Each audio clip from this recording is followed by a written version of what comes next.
The Faith Triumphant. So do not weaken and do not grieve, and you will be superior if you are true believers. The first thought which comes to mind on reading this verse is that it relates to the form of jihad, which is actual fighting, but the spirit of this message and its application, with its manifold implications, is greater and wider than this particular aspect. Indeed, it describes that eternal state of mind which ought to inspire the believer's consciousness, his thoughts and his estimates of things, events, values and persons. It describes a triumphant state which should remain fixed in the believer's heart in the face of everything, every condition, every standard, and every person, the superiority of the faith and its value above all values which are derived from a source other than the source of the faith.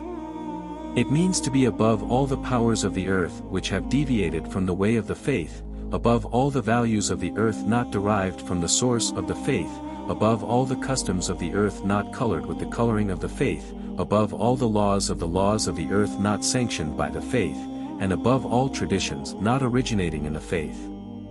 It means to feel superior to others when weak, few and poor, as well as when strong, many and rich. It means the sense of supremacy which does not give in before any rebellious force, before any social custom and erroneous tradition, before any behavior which may be popular among people but which has no authority in the faith. Steadfastness and strength on the battlefield are but one expression among many of the triumphant spirit which is included in this statement of Almighty Allah. The superiority through faith is not a mere single act of will, nor a passing euphoria nor a momentary passion, but is a sense of superiority based on the permanent truth centered in the very nature of existence. This eternal truth is above the logic of force, the concept of environment, the terminology of society, and the customs of people, as indeed it is joined with the living God who does not die. A society has a governing logic and a common mode, its pressure is strong and its weight heavy on anyone who is not protected by some powerful member of the society or who challenges it without a strong force. Accepted concepts and current ideas have a climate of their own, and it is difficult to get rid of them without a deep sense of truth, in the light of which all these concepts and ideas shrink to nothingness, and without the help of a source which is superior, greater and stronger than the source of these concepts and ideas. The person who takes a stand against the direction of the society, its governing logic, its common mode, its values and standards, its ideas and concepts, its error and deviations, will find himself a stranger, as well as helpless, unless his authority comes from a source which is more powerful than the people, more permanent than the earth, and nobler than life. Indeed, Allah Almighty does not leave the believer alone in the face of oppression to whimper under its weight, to suffer dejection and grief, but relieves him of all this with the message.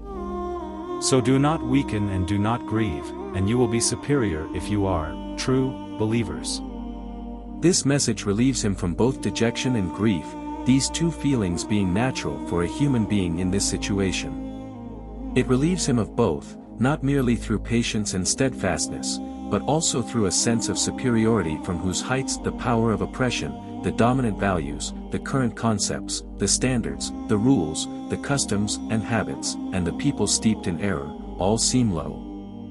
Indeed, the believer is uppermost on the basis of the authority which is behind him and his source of guidance. Then, what is to be said of this earth, what of the people, what of the dominant values of the world, the standards current among people, while he is inspired by Allah Almighty, returns to Allah for guidance, and travels on his path?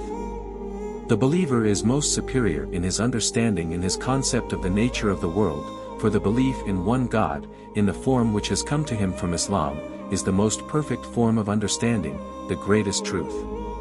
The picture of the world which this faith presents is far above the heaps of concepts, beliefs and religions, and is not reached by any great philosophers, ancient or modern, nor attained by idolaters or the followers of distorted scriptures, nor approached by the base materialists.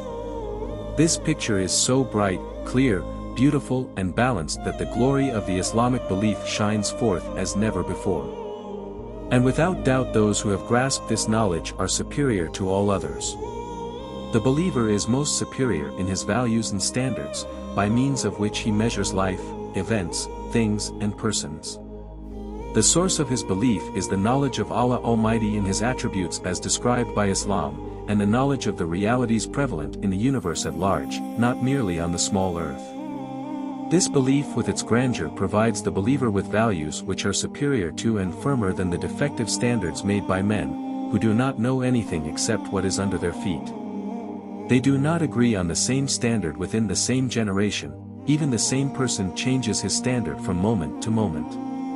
He is most superior in his conscience and understanding, in his morals and manners, as he believes in Allah Almighty who has excellent names and attributes. This by itself creates in him a sense of dignity, purity and cleanliness, modesty and piety, and a desire for good deeds, and of being a rightly guided representative of Allah Almighty on earth. Furthermore, this belief gives him the assurance that the reward is in the hereafter, the reward before which the troubles of the world and all its sorrows become insignificant. The heart of the believer is content with it, although he may pass through this life without apparent success. And he is most superior in his law and system of life. When the believer scans whatever man, ancient or modern, has known, and compares it with his own law and system, he realizes that all this is like the playthings of children or the searchings of blind men in comparison with the perfect system and the complete law of Islam. And when he looks from his height at erring mankind with compassion and sympathy at its helplessness and error, he finds nothing in his heart except a sense of triumph over error and nonsense. This was the attitude of the early Muslims toward the hollow expressions of pomp and power and the traditions which had enslaved the people of the days of ignorance. Ignorance is not limited to any particular age, but is a condition which reappears whenever people deviate from the way of Islam, whether in the past, present or future. This was the response of al-Mughira bin Shuba when he encountered the forms, manners, standards, and expressions of Jahiliyyah in the camp of Rustam, the famous Persian general. Abi Othman al-Nadi reports. When al-Mughira crossed the bridge and reached the Persian army, they seated him and asked Rustam's permission for an audience. In spite of their defeat, they had not changed any of their show of pomp. Al-Mughira proceeded. The people were all in their military uniforms, many wearing crowns, and clothed in gold-threaded garments. The floor was thickly carpeted, the carpet extending to 300 or 400 steps, and was to be traversed to reach the general. Al-Mughira proceeded, his hair braided in 4 braids, and climbed on the throne and sat beside Rustam. The attendants jumped on him and pulled him down. He then said, "We had heard that you were a sensible people, but I see that you are the most foolish nation. Among Arabs all are equal and no one is slave to another, except when one is captured on the battlefield. I imagine that you treated each other equally as we do. It would have been better if you had informed me that some of you are lords over others rather than treating me like this.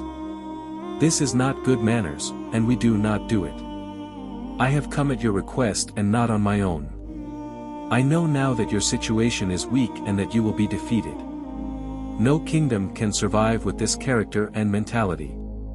A similar attitude was shown by Rabi bin Amir in front of Rustam and his courtiers before the Battle of Al-Qadisiyah. Before the Battle of Al-Qadisiyah, Sa'd bin Waqqas sent Rabi bin Amir as a messenger to Rustam, the commander of the Persian army and their ruler. He entered the tent which was all carpeted and curtained with silk and velvet. Rustam sat on a golden throne, crowned and wearing precious stones and pearls. Rabi, in tattered clothes, with a shield, sitting on a small horse, entered. He did not alight from his horse for some distance, then he alighted and tied the horse to a large pillow. He proceeded armed and helmeted. They said to him, "Take off your arms." He replied, "I have not come on my own but on your request. If you do not like it, then I will go back." Rustam said, "Let him come." He came forward leaning on his spear, making holes in the carpet. Rustam asked him, "For what purpose you have come?" He replied, "Allah has sent us to bring whoever wishes from servitude to men into the service of Allah alone, from the narrowness of this world into the vastness of this world and the hereafter, from the tyranny of religions into the justice of Islam." Conditions change, the Muslim loses his physical power and is conquered, yet the consciousness does not depart from him that he is the most superior. If he remains a believer, he looks upon his conqueror from a superior position. He remains certain that this is a temporary condition which will pass away and that faith will turn the tide from which there is no escape. Even if death is his portion, he will never bow his head. Death comes to all, but for him there is martyrdom. He will proceed to the garden, while his conquerors go to the fire. What a difference! And he hears the voice of his generous Lord. Be not deceived by the uninhibited movement of the disbelievers throughout the land. It is but a small enjoyment, then their final refuge is hell, and wretched is the resting place. But those who feared their Lord will have gardens beneath which rivers flow, abiding eternally therein, as accommodation from Allah. And that which is with Allah is best for the righteous. The society may be drowned in lusts, steeped in low passions, rolling in filth and dirt, thinking that it has enjoyment and freedom from chains and restrictions. Such a society may become devoid of any clean enjoyment and even of lawful food, and nothing may remain except a rubbish heap, or dirt and mud. The believer from his height looks at the people drowning in dirt and mud. He may be the only one, yet he is neither dejected nor grieved, nor does his heart desire that he take off his neat and immaculate garments and join the crowd. He remains the uppermost with the enjoyment of faith and the taste of belief. The believer holds on to his religion like the holder of a precious stone in the society devoid of religion, of character, of high values, of noble manners and of whatever is clean, pure and beautiful. The others mock his tenacity, ridicule his ideas, laugh at his values, but this does not make the believer weak of heart, and he looks from his height at those who mock, ridicule and laugh, and he says, as one of the great souls, those who preceded him on the long and bright path of faith, Noah, peace be on him, said, "If you ridicule us, then we will ridicule you just as you ridicule." And he sees the end of this bright path, and also the end of the dark path in the words of Allah Almighty. Indeed, those who committed crimes used to laugh at those who believed. And when they passed by them, they would exchange derisive glances. And when they returned to their people, they would return jesting. And when they saw them, they would say, indeed, those are truly lost. But they had not been sent as guardians over them. So today those who believed are laughing at the disbelievers on adorned couches, observing, have the disbelievers not been rewarded this day for what they used to do? Before this, the Holy Quran told us what the unbelievers said to the believers. And when our verses are recited to them as clear evidences, those who disbelieve say to those who believe, which of our two parties is best in position and best in association? Which of the two parties? The great men who do not believe in Muhammad, or the poor who assemble around him? Which of the two parties? Al-Nadr bin al-Harith and Ammar bin Hisham and Al-Walid bin al-Mughira and Abu Sufyan bin Harb? Or Bilal and Ammar and Khabbab? If the call of Muhammad had been better, would only such people have followed him who did not have any power or position among the Quraysh, who assembled in such a lowly place as the house of Al-Arqam, while their opponents were the lords of Al-Nadwa, the great and glorious assembly hall, and they possessed power, authority and grandeur. This is the logic of this world, the logic of those of any age or any place who cannot see the higher horizons. It is the wisdom of Allah Almighty that belief remains independent of the glitter and glamour of worldly allurements, such as closeness to the ruler, favor from the government, popularity among the people or the satisfaction of desire. It is only striving, hard work, fighting and martyrdom. Let him accept it who may accept, who has the certainty in his heart that this is purely for the sake of Allah Almighty and not for the sake of people, or for the allurements and attractions so dear to people.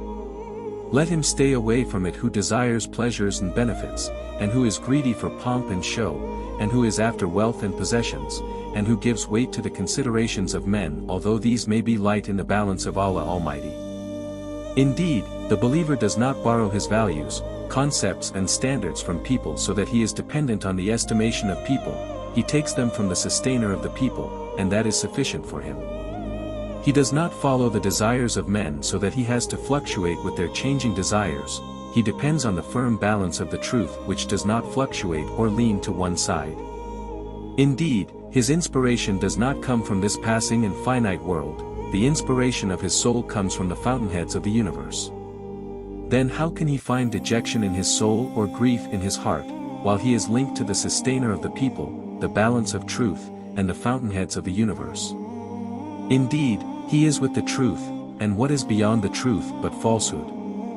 Let falsehood have power, let it have its drums and banners, and let it have its throngs and mobs, all this cannot change anything of the truth. Indeed, he is with the truth, and nothing is beyond the truth except error, and the believer cannot prefer error to the truth. He is a believer, and whatever be the conditions and the situation, he cannot exchange error for the truth.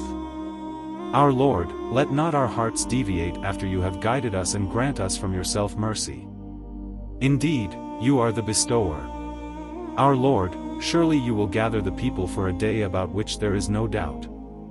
Indeed, Allah does not fail in his promise.